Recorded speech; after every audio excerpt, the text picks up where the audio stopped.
Session 301, Chapter 2, Verse 274. Those who give out of their own possessions by night and by day, in private and in public, will have their wage with their Lord. No fear for them, nor will they grieve. Chapter 2, Verse 274. The questions that come to mind after you listen to the verse are, why did God mention spending by day and by night? Is there any other time than day or night? We answer that Allah mentioned day and night because He does not want you to withhold your charity at any time. In other words, do not say, "It is too late in the evening, I will give tomorrow." If you intend to help the poor, help them right now. Do not procrastinate or make excuses. Take note that the All-Wise did not say by night or by day. He said by night and by day.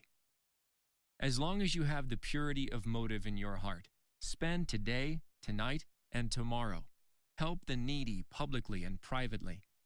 If you do not constrain your gift by time or place, Allah, the All-Generous, will take care of your reward.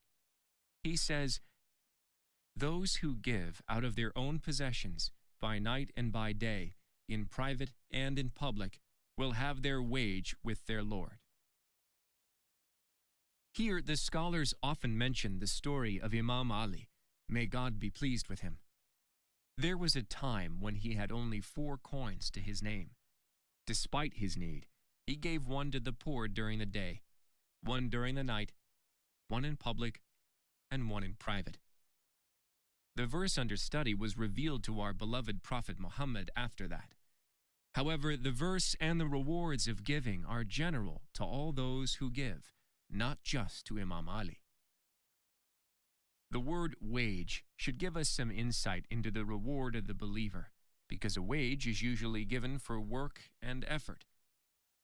When you buy something, you do not give a wage, rather you pay a price. You only give a wage to someone who did work for you. So why is Allah giving you a wage for your work, not a price for what you have donated? We answer that when you work, you use your intellect, which is a gift from God. You use your hands and tools, which are also granted by God. Whether you farm the land, work at a factory, or on a computer, you are using materials made available to you by God. So God owes you nothing for the materials you use or produce. He, the All-Wise, will give you a very handsome wage for your work, not a price for what you donate. Your fellow man pays you a price for a product, but your Creator, who owns everything in existence, rewards you for your effort. The verse ends with, "No fear for them, nor will they grieve." To fear is to worry about the future, while to grieve is to regret the past. So what could you fear? You could fear yourself. For example, you fear that you would fail a test, or that you would stumble during an athletic game. You could also fear others. For example, you fear that a stronger person would hurt you, or that the government would harass you. Allah would protect you from both the constant worry of poverty and failure, and from the harm of others.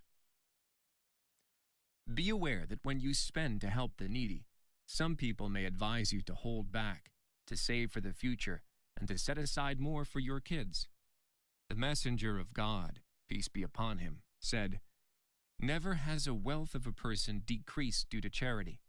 If you forgive another, Allah will increase you in honor, and if you humble yourself for the sake of Allah, Allah will raise you in status." God says, "God deprives interest of any blessing and blights it, but blesses charitable deeds with multiple increases. He does not love the ungrateful sinner." Chapter 2, Verse 276. The phrase, "nor will they grieve," means that on the day of judgment, when the generous donor meets his or her Lord, he or she will find God's reward so vast that it will leave no room for regret or sadness.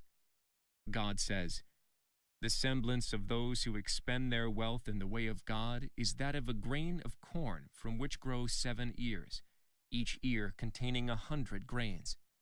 Truly, God increases multiples for whomsoever He will, for God is infinite and all-wise. Chapter 2, verse 261. Suppose that people withheld their zakat and charity. Who will support the poor? If a person is unable to meet the basic needs of his or her family, and no one steps up to help or offer a good loan, this person would be forced to steal or take out usurious loans. Such actions would lead the entire society down a very dangerous path. Allah, the all-knowing, all-wise, has put in place the system of zakat, almsgiving, that sufficiently meets the needs of the poor. If you see a person in dire need, then rest assured that there is a wealthy person out there who withheld his or her almsgiving. If you see an Islamic society filled with usury and interest dealings, then rest assured that people have long left the path of their Lord.